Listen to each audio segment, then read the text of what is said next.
이틀 전 국회 법사위에서 열렸던 검사 탄핵 청문회에서 여야가 또다시 정면 충돌했습니다. 전현희 민주당 의원의 발언, 이 발언이 거센 반발을 불러온 건데요. 어떤 발언이었는지 영상으로 다시 한번 확인해 보시죠. 김건희 명품백 수수 청탁금지법 위반 사안을 조사를 담당한 실무 책임자인 권익위 국장이 운명을 달리했습니다. 권익위 수뇌부가 김건희 윤석열 부부 비호하기 위해 유능하고 강직한 공직자 한 명이 억울하게 희생된 거다. 여기가 권익위 보수다. 그분의 죽음에 지화하면서 우리는 이런 말을 할 자격이 없어. 김건희가 살인자입니다. 김건희 윤석열이 대표하시라고요.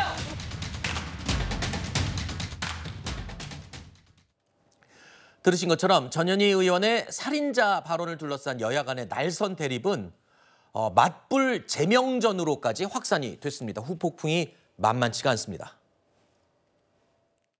대통령 부부에게도 사과하고 그런 혐오적인 발언을 듣게 한 국민들께도 사과해야 합니다. 전현희 의원 제명 촉구 결의안에 이어서 법적 대응을 포함한 여러 가지 다양한 방안을 함께 검토하고 있다는. 전현희 의원이 제명당해야 한다면 정석준 의원도 함께 제명되는 것이 합당하지 않은가. 특정 의원의 발언이 너무 부각되는 면은 해당 의원도 그렇고요. 당 입장에서도 그렇게 편하지는 않습니다. 대통령실도 강하게 반발하면서 여야는요 서로 눈에는 눈, 이에는 이 강대강 맞대응을 벌이고 있습니다. 협치의 시동을 걸고 좀 민생부터 처리하자라고 국회가 시동을 걸었었는데 다시 그냥 아주 차갑게 얼어붙기 시작했습니다. 근데 전현희 의원이 저 발언을 과연 이런 후폭풍을 몰고 올 걸 예상을 못했을까 생각을 해보면 당연히 예상했을 것 같거든요. 그렇다면 왜 저런 강한 발언을 했을까? 일각에서는 이런 지적이 나옵니다. 지금 최고위원, 전당대회 최고위원 선거가 경선이 진행되고 있지 않습니까? 자, 거기에서 뭔가 존재감을 드러나기 위한 의도가 있는 게 아니냐. 모르고 저런 센 발언을 했을 리는 없지 않느냐. 이런 지적이 나와요. 근데 의도를 갖고 있었다면은 처음에 이렇게 조곤조곤 말씀하실 때 그런 단어를 썼을 텐데 사실 그렇지 않지 않습니까? 윤석열 대통령과 김건희 여사와 관련된 이 권익위의 그 수사 종결 이것 때문에 뭔가 국장이 심적으로 힘들어했기 때문에 책임이 있는 것 아니냐라는 말씀을 했던 건데 오히려 그 상황에서 송석준 의원이 당신도 책임 있는 것 아니냐라고 했기 때문에 거기서 좀 어떻게 보면 울컥한 거죠. 그래서 네. 정직 권익위원장으로서 안 그래도 그 사건에 대해서 안타깝게 생각하고 있는데 그 책임을 오히려 갑자기 본인도 있는 것 아니냐고 말을 했기 때문에 거기에서 욱해서 저는 즉흥적으로 나온 표현이라고 생각하기 때문에 네. 전현희 의원이 굳이 뭐 여기서 이거를 뭐 전당대회 이 흐름을 바꾸기 위한 그런 전략적인 생각에서 이 단어를 썼다고 생각하지는 않습니다. 자, 그러면 욱해서 나온 발언이라는 말씀은 그럴 가능성이 있다라는 개인적인 의견인데 그렇다면 실수일 가능성도 있는 것이거든요. 지금 민주당 내부에서는 어떻습니까? 조금 도가 지나친 발언이다 뭐 이런 지적은 없어요? 지금 뭐 그런 분위기도 있었고요. 네. 오늘 박찬대 당대표 권한대행께서 직무대행께서 오늘 지금 토론회에 가셔서 이렇게 말씀하셨어요. 국민들께서 보시기에 불쾌하셨다면 유감스럽게 생각한다라고 사실상의 사과를 표현하셨기 때문에 이 문제가 이렇게 그 우발성을 가지고 일어난 일이지 어떤 그 목적의식을 가지고 일어난 발언한 발언이 아니기 때문에 이런 사과들에 대해서 뭐 진정성 있게 지금 박찬대 당대표 직무대행께서도 사과했다 이렇게 말씀드리겠습니다. 사실 저희 뉴스일 라이브 팀도 오전에 전현희 의원을 좀 접촉을 해서 입장을 좀 전해 듣고자 했지만 연락이 닿지 않았습니다. 그런데 SNS에는 전현희 의원이 또 새로 입장을 올렸어요. 이 내용을 보면 책임 전가, 국면 전환을 하지 말라면서 대통령실과 국민의힘을 거듭 비판했습니다. 이 지금 논란이 계속 커지고 있는데 입장은 크게 바뀐 건 없는 것 같습니다. 네, 전현희 의원이 저것은 예상을 했었던 발언이다, 준비했던 발언이다라고 생각을 하는 것이 지금 이 SNS를 보면요. 내가 나선 건 어쩌면 운명이라는 표현을 쓰고 있어요. 본인이 말실수라고 생각하는 것도 아니고 지금 저 표현을 봤을 때는 어떤 전당대회에 있어서 이제 5등 안에 들어가야 되는데 지금 6등인 상황이거든요. 여기 있어서 과거에 김병주 의원이 좀 정신 나간 국민의힘 의원들이라는 표현을 쓰면서 굉장히 이슈화가 됐었고 강성 지지층들 사이에서는 좀 속 시원하다라는 표현이 있었던 것이 사실입니다. 지금 전현희 의원의 발언에 대해서도 강성 지지층들은 뭐 할 말했다라고 이야기하시는 분들도 분명히 있거든요. 네. 민주당의 전당대회 과정에 있어서 지금 투표율이 30%에 불과합니다. 네. 이재명 대표가 뭐 90% 정도 받고 있고 뭐 이렇다고 해도 지금 권리당원 중에서 단 30% 정도밖에 투표에 나아가지 않는 이 상황에는 네. 지금 이재명 일극 체제가 중심에 있다라고 생각을 하는데 네네. 거기에 있어서 전현희 의원이 지금 본인 스스로는 예상치 못하게 5등 안에 들어가지 못했고 이제 거의 끝나가는 상황에서 조금만 표를 더 받으면 이현주 의원을 누를 수 있는 상황이거든요. 네. 그때 어떠한 저런 강성 발언들, 강성 지지층들에게 어필하고 싶은 표현을 준비를 해서 특히 저 자리가 어떤 거였냐면 네. 검사들에 대한 탄핵 청문회 자리였었거든요. 근데 거기에서 엉뚱하게도 국민권익위원회 국장의 그 사망 사건에 대한 이야기를 하면서 저렇게 화를 낸다? 준비했다라고 볼 수 없을 것 같습니다. 자, 이렇게 강경 발언을 쏟아낸 의도가 도대체 뭐냐라는 문제 제기를 여당 측에서는 하고 있는 건데요. 당 안팎에서는 어떻게 받아들이고 있을까요? 들어보시죠.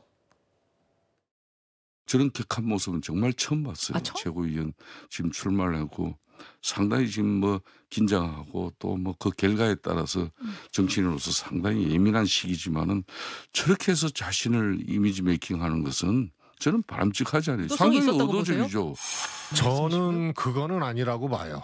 그냥 가만히 있어도 최고위원 입성은 한다고 봐요. 그걸 노리고 얘기할 정도로 좀 환경이 다르잖아요. 본인이 위원장이었고 명품백 문제로 직원이 사망을 했다고 여겨지는 바고. 그러니까 저게 간접적 타살이다 이렇게 보는 거죠.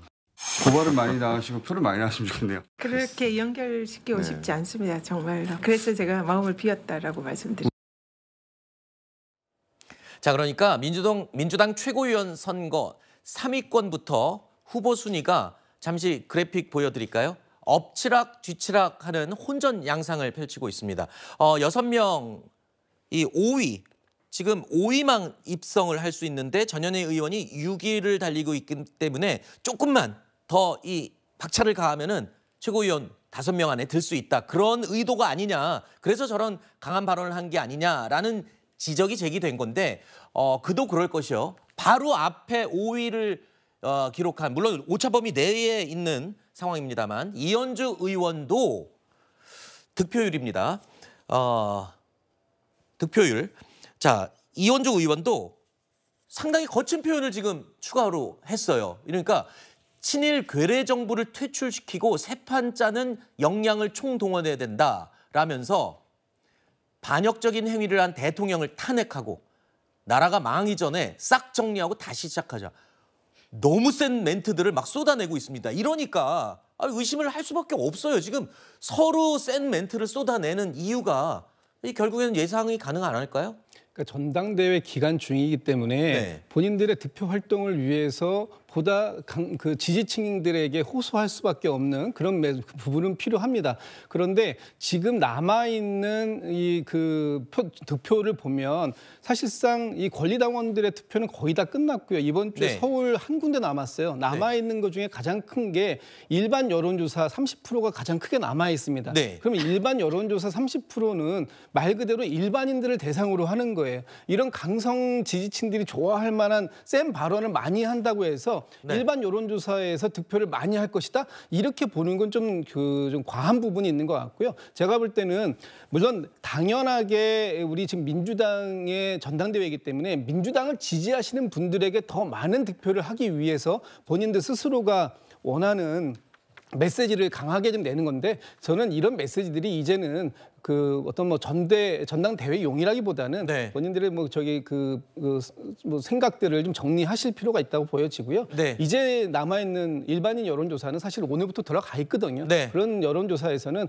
아마 보다 객관적이고 합리적이고 그리고 또 국민들께서 이해하시기 편한 메시지를 내시는 분들이 더 많은 득표를 하지 않을까라고 생각합니다. 그러니까 남아 있는 마지막 일반 여론조사는 일반 조사는 그거는 강성층의 발언과는 상관없다는 지금 설명인데요. 저는 오히려 그 반대로 보는 것이요. 전현희 의원의 저런 망언 그건이 계산된 행동이라고 저는 봅니다. 왜냐하면은 이 여론조사는요. 인지도가 굉장히 중요합니다. 그리고 가장 최근에 매스컴에 얼마나 많이 보도되었는지가 실제로 여론조사 응답자에게 상당히 많은 영향을 미칠 수 있어요. 전현희 의원이 8월 9일에도 무슨 뭐 살인자 정권 운운하는 SNS 게시물을 올렸었습니다. 그런데 언론의 주목을 받지 못하고 큰 반향을 못 얻고 본인은 6위까지 내려갔거든요. 네. 그런 상황에서 전혀 사안과 관계없는 청문회 자리에서 더군다나 소관 상임위도 아닌 정무위도 아닌 법사위에서 저런 발언을 한 것은 삼선 의원이 그런 발언을 하면 어떤 결과가 나올지 모르겠습니까? 저는 다 계산된 행동이고 오히려 ARS 여론조사까지 의식한 것이다. 그렇게 봅니다.